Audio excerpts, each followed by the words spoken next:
Were you with a toxic person that would punish you, that would make you pay for the things you did in the relationship? Maybe that was your moods, maybe that was your choices, maybe it was the places you went or the people that you hung out with.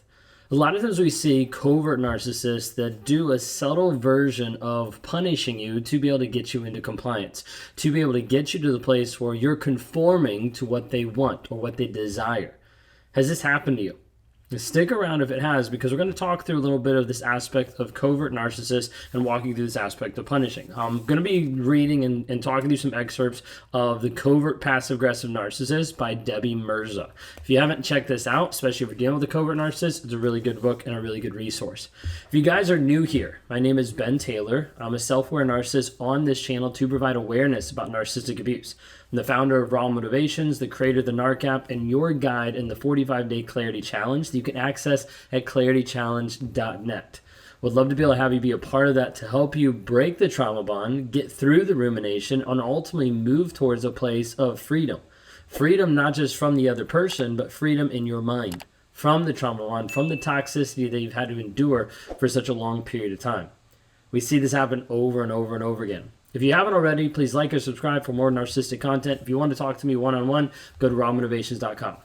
Anyways, jumping in, we've got this book, The Covert Passive Aggressive Narcissist with Debbie Mirza. And I'm going to be reading a little excerpt and kind of talking through part of it when it talks about punishing. Okay?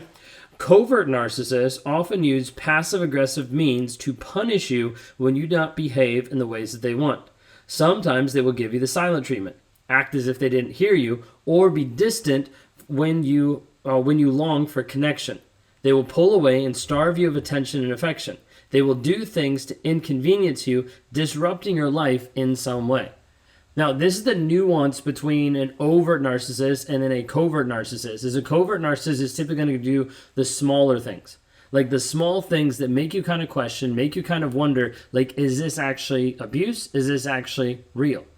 A lot of times people aren't sure of what's actually happening, of what's going on, and they're kind of like, it feels abusive or it feels like a bad thing, but it might just be me.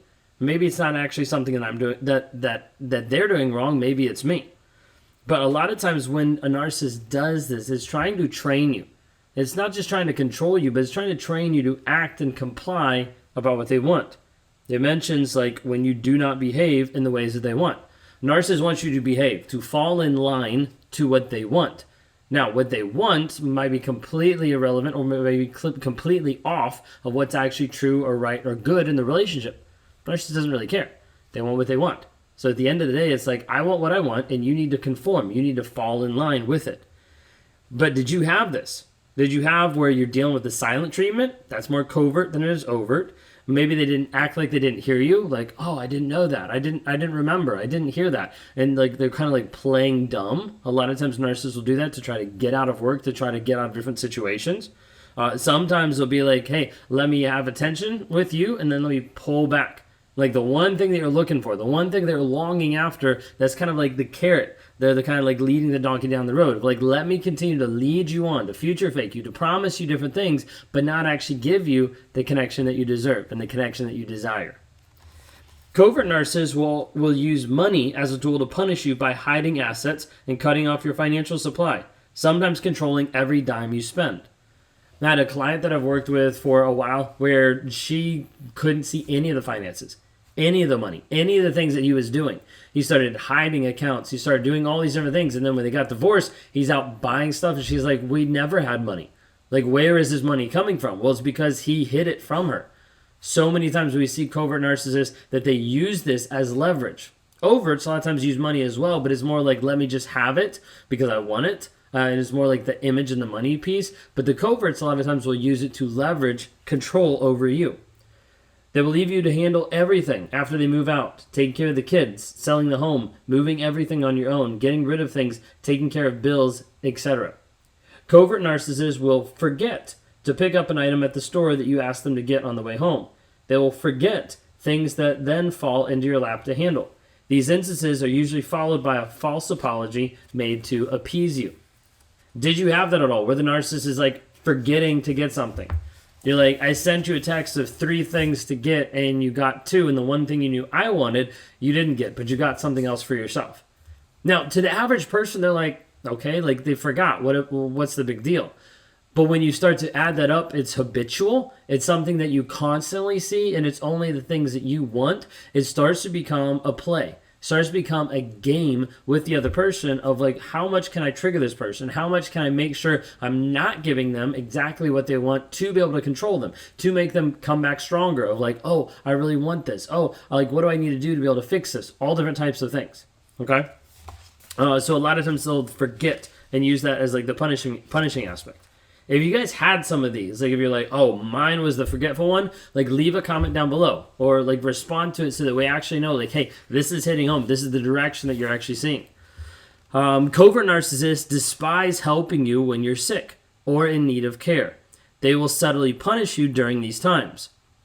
Rebecca's dad would become even more distant, moody and angry when Rebecca got sick. She felt as if her dad was mad at her for not feeling well. He would make a big deal if he did anything to help his daughter, and gave the clear message that she was a huge burden without saying that directly to her. Now, sometimes we see this a little bit both ways, okay, from what I've seen.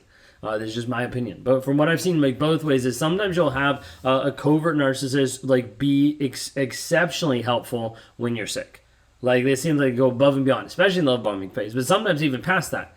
But with the sole purpose of let me leverage this later. Like he gives you soup one day out of the entire year that you're sick, and then he's like, that's like his crowning achievement, like the flag in the sand of like, well, yeah, I cheated on you, but do you remember when I gave you that bowl of soup when you were sick? Like I've taken care of you when you're sick. I've been there for you. All these things, and because it's a tiny little moment that's like anchored into your mind, you'll even get to the place where you'll believe it. Even though he's been abusive or ridiculous the entire way through. But that one thing, that one crowning achievement, be like, yep, but you got to remember this.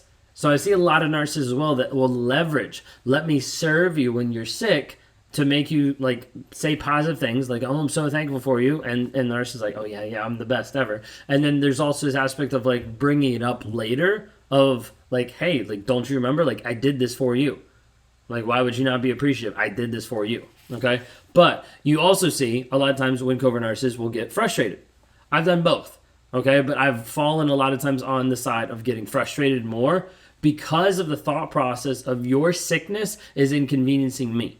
Like, now I have to go out of my way to actually deal with you. Now I have to go out of my way to actually help you. Now I have to go out of the way to like to be nice, to be loving. Like, that was like the thought process. It's not now, but that was the thought process then of like, this is an inconvenience. You being sick is an inconvenience. But on the flip side, when I was sick, everybody's supposed to cater to me. Very hypocritical. It dives into another example. When Susan had surgery, her covert narcissist husband, Harry, brought her home from the hospital. She was still coming out of the effects of amnesia when he sat her on the bedside and confronted her about her bad behavior. He told her she didn't seem very appreciative of his help at the hospital when she was waking up. He needed more from her than that, he said.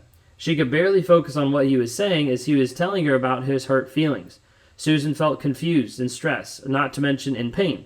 She had no energy to respond. He made sure not to be around a lot during her recovery. She was on her own to heal and to take care of the kids. Covert narcissists will punish you with their moods. You might have saved up for a concert that excites you. The covert narcissist comes with you and is irritable the whole time, making it so hard for you to enjoy it. This is where you see a narcissist that starts to ruin things. Ruin special occasions, ruin special events, ruin special things, because it's not all about them. Like, there's a piece there that's like, hey, it's not about me. There's an issue here. Like, it has to come back to me. It has to be like that focus back on me. Covert narcissists will punish you by withholding attention, not complimenting you when you've dressed up for a date with them, invalidating your feelings, not defending you when someone else treats you badly, smearing your name to others, trying to turn your kids against you, offering subtle put-downs, and using your insecurities and personal things you have opened up to them about to wound you. Years of this treatment slowly breaks down your spirit, the life inside you. You lose track of what a loving relationship looks like, and tragically, you begin to believe that you don't deserve any better. Do you resonate with this? Do you see this happening in the relationship here? Because a lot of times people see this very subtly. Like, they see it over a period of time and they don't really give it enough attention to realize, wait a second, there's an issue here. Like, this relationship actually isn't loving. This relationship actually isn't caring. This relationship has gotten really toxic. But it's hard to be able to see in the moment because it's what you're used to. It might be hard to see because you grew up in a narcissistic family. You grew up with a narcissistic parent. So that's what you see. That's what you view as being normal. A narcissist, a covert narcissist, will slowly get to the place that they will like chip away at you. And it's not like there's someone that comes to a statue and they just take a jackhammer to it. It's someone who takes a small chisel. Or someone that takes a pressure hose and it's just like one tiny little spot that they're kind of working on, and slowly it starts to erode the entire thing. And that is what's happening a lot of times when you're with a covert narcissist. If any of these things resonate and you're like, that happened to me, please leave a comment down below so that people understand that they're not the only ones dealing with this. If you want to be able to start your healing journey, you can go to claritychallenge.net. It's a place for you to start to break free of the mindset, the rumination, the toxicity that keeps holding you there. Maybe you're at the place where you feel like, I feel like a narcissistic magnet. I keep going back to him every single time. Or I keep going to a narcissist every single relationship. Like, this will help you break free. Because we have to break you free physically, but then we have to break you free mentally. Otherwise, you'll continue in the same pattern. If you want to talk to me one-on-one, you can go to rawmotivations.com. Would love to be a part of your healing. If you haven't already, like and subscribe. We'll see you next time.